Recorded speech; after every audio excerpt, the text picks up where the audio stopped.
Thanks for joining us. I'm Brad Satin with Smart Money Matters. The topic for today, aging and saving with dignity. And we are joined now by Jerrí Hewett Miller. She is with Wealth Horizon. How are you today? I'm doing great, Brad. How are you? I'm doing great. Thanks for being here. This is kind of an uncomfortable discussion that we have to have with family members and I guess even ourselves, but it's an important one. You know, Brad, it is. And it can be very uncomfortable to start facing our own mortality and thinking about the things that we want to do to, frankly, make it easier for our families.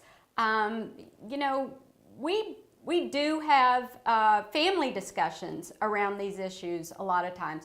And one of the things that's happening in our generation that really didn't happen for our grandparents and great-grandparents is, you know, many of us are actually facing taking care of our parents now. So, you know, we know what it's like, and we do not want to be a burden on our children. So the best thing you can do is start planning now, and then you have a lot more choices. Because there is a way to age with dignity. Yes, absolutely. You know, aging with dignity is something that I think the baby boomer generation is very cognizant of.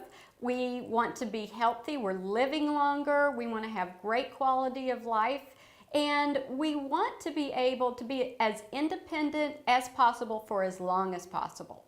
And so what long-term steps should we be taking? Well, you know, there's a list, certainly. Estate planning, you need to make sure your wills and trusts and healthcare directives are all in place. You need to possibly share some of those details with your children. And, you know, the other thing that I really encourage people to think about is, you know, we need to make sure that our children know what our wishes are. None of us want to be a burden on our children. So if you've gone through actually settling an estate, you know how difficult it can be. So making sure our children know where everything is and just making it as easy as possible for them. Yeah, even I would imagine the little things like knowing passwords, for instance, could be a real challenge later. Is there a good age to have this conversation?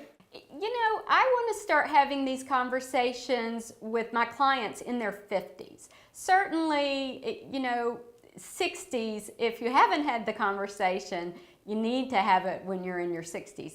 You know, none of us know what's going to happen, of course. So the earlier the better, but you know, in the 50s, when you're in the decade of your 50s, it is a good time to start sharing some things with your children so they know. It is something certainly we don't like to think about, but it is a very important conversation. Jerrí, thanks so much for joining us. Thanks, Brad. Great to see you again. And you. I'm Brad Satin for Smart Money Matters.